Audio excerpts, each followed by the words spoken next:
Welcome to the season finale of CNU TV, your only source for video news, sports, and entertainment on campus. I'm Victoria Shirley. And I'm Tim Krems. Thanks for tuning in. This week on CNU TV. With the Freeman Center project winding down, we have a sneak peek of what people can expect when its doors open. And this year's Relay for Life set a record in attendance for funds and people at the event.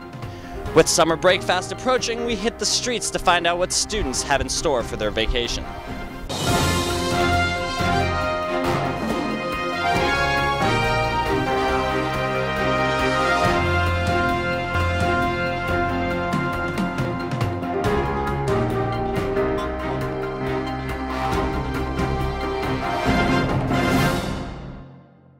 But first in CNU news, this has been a sad week for the campus community here at CNU. One of our fellow captains and men's basketball player lost his life early Sunday. We spoke to his coach and his teammates to share with the campus community just what an amazing person he really was. The school is grieving this week after losing Brian Herman in a car accident this past weekend. Brian was a 21-year-old junior here at Christopher Newport University. A total of 4 men died after their vehicle lost control on I-64 just before 11 p.m. on Saturday night. Brian was on the men's basketball team and well loved by his teammates. And what Brian was one of those guys that could cut across all sectors. He was friends with everybody. You know, didn't matter where you came from. He didn't prejudge anybody. He was friends with all sorts of people. You know, he's a good person to have somebody to look up to. You know, I used to tell Brian all the time he was one of my favorite basketball players. He's a laid-back, great guy, but man, he had a hunger to play, and you know, we're gonna miss both sides of him tremendously. He will be missed, and it's a bond that I would cherish for the rest of my life. You know, it was memorable. You know, he's a goofy guy, just like the rest of us. You know, we like to play around, have fun. I'm gonna miss him. Nobody ever would thought a 6'5" guy would be so goofy like he was, but he really was goofy, and you know, he was just a real good person. You know, he had a good heart. You know. I think he brought the best out of people, you know. You know, it's a big loss for everybody.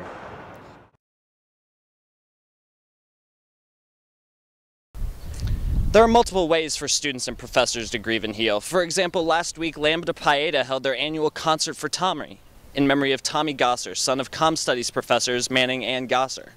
The concert is set up to raise money for Cure Search through donations and numerous activities. Right now, this is Concert for Tommy, and it is an event in honor of Dr. Manning and Professor Gosser's son, who died from cancer, and this is our 3rd annual event, and it's a really big success this year. And we've got the Pearls singing and Take Note.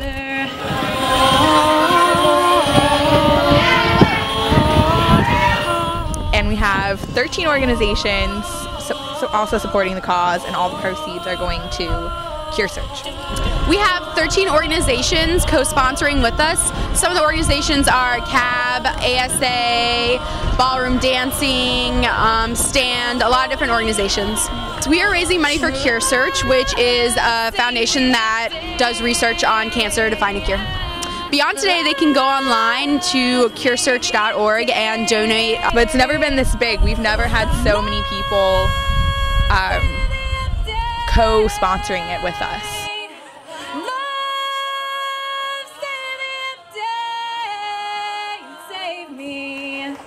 And if you're interested in donating to Cure Search, you can make donations at www.curesearch.org or follow the link on the CNU TV webpage. In other news, this year's Relay for Life had an unprecedented turnout, with over 1,000 participants and nearly 100 teams. Cassie Vinch has the story of why this year's event was so successful. On Saturday, April 9th, the annual Relay for Life event was held at Pomoco Stadium at Christopher Newport University. The theme for the evening was hope. Those who attended the event walked around the track through the night and until the morning to fight cancer and remember those who have passed. Each person who participates in Relay for Life has their own reason for doing so. Some are there to support a family member who's fighting the disease, and others a friend who have lost a loved one. The American Cancer Society reports that half of all men and 1/3 of all women will develop cancer during their lifetime. It's going to make a positive difference because people all over are going to get help for their cancer. They're going to cancer research is such a huge thing, and we need more money to help pay for it. In addition to teams walking and camping, different music performances could be heard throughout the night. This year's event differed from previous relays, taking place outside for the first time instead of in the Freeman Center. Relay for Life has traditionally been an outdoor event for most participating locations, so organizers really pushed for having it outside this year. The event was a success with over 1,100 participants and 95 teams, raising just under $60,000, about $10,000 more than last year. For CNU TV, I'm Cassie Vench. Kudos to the organizers of Relay for Life for raising so much money for cancer research. Thanks, Cassie. And if you're interested in covering events like Relay for Life and other stories for CNU TV next semester, be sure to email desk@thecaptainslog.org to find out how you can get involved. With this semester coming to a close, students are scrambling to decide where they will live this coming fall. While some students will live in dorms and others will live off campus, there are a select few that will become residence assistants for the upcoming year. CNU TV followed the application process for next year's RAs, found out what a tough job it is to get. You got to do the application, and they basically make sure you don't falsify your documents and you have a good GPA. And then from there, all of the hall directors read every single application. And the paper cut generally does not cut a lot of people. And then once you get past that, you have the group interview.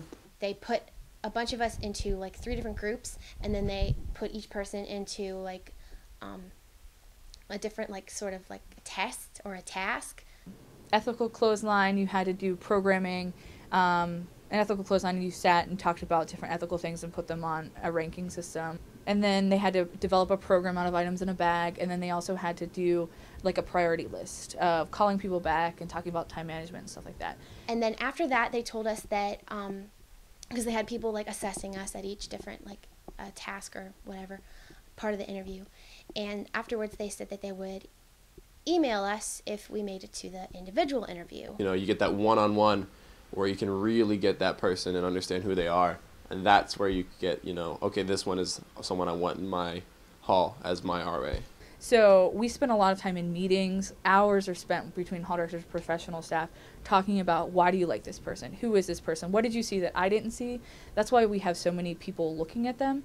I got Potomac North, and it was just great. I mean, I didn't want freshmen, and I didn't get them, so yes, I got sophomores, great. I didn't get East Campus, but it's okay. I mean, it helps because it's going to be a really great learning experience. The money helps too. I didn't do it for the money, but it's a great benefit. I did not make it to the individual interview. And then I was initially really upset when I got the interview that said, no, you didn't make it. I was just like, I was kind of devastated. But I got over it really fast because I was really upset, and then I was really relieved. Like I said, I mean, I wish that they had called me in to tell me why I didn't get the job, because then I would have understood so that I could know for next time if I was going to try for it again, because there's a possibility that I might. If they're dismayed and they want to continue in the process and they're sad that they didn't get it, that they need to continue to be in the eye of the hall directors. I think it's not us saying that we didn't like you or you're tragically flawed or anything like that. And turns out I'm really glad that I didn't get chosen for it, because it really would have been a lot, and I wouldn't really have been able to do a lot of the other stuff that I'm currently involved in. My parents and we knew that if I didn't get RA, I probably would not have come back to CNU, and it secured my situation here at CNU, and secured in my head and solidified in my head the idea that God wants me here at CNU. And I'm going to use this position as a tool to glorify Him and really just kind of change the trend of how people treat each other and try to put some more justice into the system instead of injustice. So.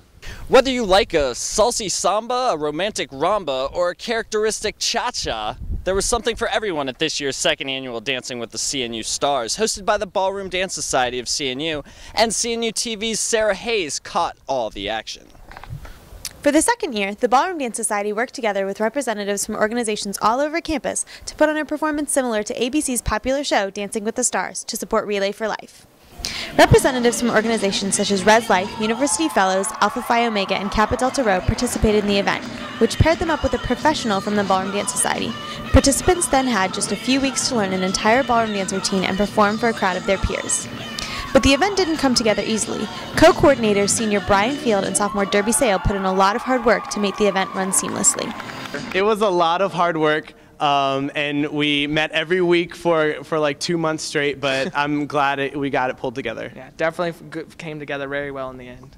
Contestants continued to raise money until Tuesday, April 5th, and the top 3 competed in a results show at Relay for Life. The winner, Alpha Phi Omega's Louisa Andrusco, enjoyed her experience and raising money in the process. I had a great experience. My partner was really patient with me. I had never danced before in my entire life, so it was a first for me. And everyone I knew and all my family was really supportive, so it was like the best experience of my senior year. This year's event was a major success, raising more than double what was raised last year. Be sure to check out this annual tradition when it comes around next year. For CNU TV, I'm Sarah Hayes. It's fun to see those moves, and it sounded like they really paid off for Relay for Life. Thanks, Sarah. With the Freeman Center additions nearing completion, many students are still wondering what new additions they can expect. We sent CNU TV's Tim Krems to get a sneak peek of the almost finished facility. I had the opportunity to sit down with Ron Lauser, the project manager of the Freeman Center project. He gave me an exclusive interview to see what students can expect when the Freeman Center opens in the fall of 2011. The $26.1 million Freeman Center expansion project will double the size of the pavilion, add an additional gymnasium, and include offices for the Health and Wellness Center. The new Freeman Center will also act as a partial student center with 4 meeting rooms and a brand new 400-seat Gaines Theater. Project manager Ron Lauser explains how W.M. Jordan is getting the job done. The Jordan Company has a long history with Christopher Newport University. We've constructed many projects on campus over the decades, including the Freeman Center. Our start date, we were awarded and got started with the project in January of 2010, and we intend to complete the project late May 2011. So we're hopeful to have everything wrapped up, finished, for everybody to come back in school, and the university will still get to utilize the facility over the summer months. New features of the facility include a health and fitness wing that'll be for student services. It's going to be a health and fitness area to expand the already the Trishman fitness area for workout equipment, weights, and treadmills, things of that nature. It's going to have a new auditorium, roughly seating about 400 people for student use, for student and university faculty use. The facility will have meeting rooms, common areas, and as well as a new gymnasium for students and faculty. The new gymnasium, which will be open to all students and faculty, will showcase 3 full-size basketball courts and will serve as the new home for CNU volleyball. For man hours, well, we average, we've had up to as many 200 workers working on the project at any given time, and it varies from 5 days a week to 7 days a week that we're currently working. Some trades are right now working 7 days a week to meet the overall needs and commitments to the schedule. By the beginning of next semester, students, faculty, and staff will be treated to the opening of the Freeman Center expansion and will have the ability to access all the new amenities. For CNU TV, I'm Tim Krems. With summer fast approaching, we wanted to find out what students had planned for their 3-month hiatus. CNU TV reporter Chelsea Brobst got the answers in this week's Word on the Street. With most students approaching a 3-month hiatus from CNU, we hit the streets to see what people are doing for their summer break. This summer I'm actually staying in Newport News, and I'm going to be working at AmeriCorps. It's kind of like a service internship in Hampton Roads, and we go into the middle school and elementary schools and teach kids about science and community service. My plans for summer are really to find myself. This is a liberal arts college. I'm going to be a senior next year, so I really need to start getting into the job market and really finding my path. I know that I'm a communication English major, but I really do need to start finding that beat. I really want to do some other things as far like in the community and helping kids also find themselves as I begin my journey to adulthood. I'm taking a class during extended spring semester and working at Einstein's, and then I'm going home to work at the YMCA. Well, that does it for this season of CNU TV. Thanks for making us your primary source for video coverage of CNU news, sports, and entertainment. I'm Tim Krems. And I'm Victoria Shirley. Remember, you can always find more video coverage at cnutv.org. And as always, we'll be seeing you next time.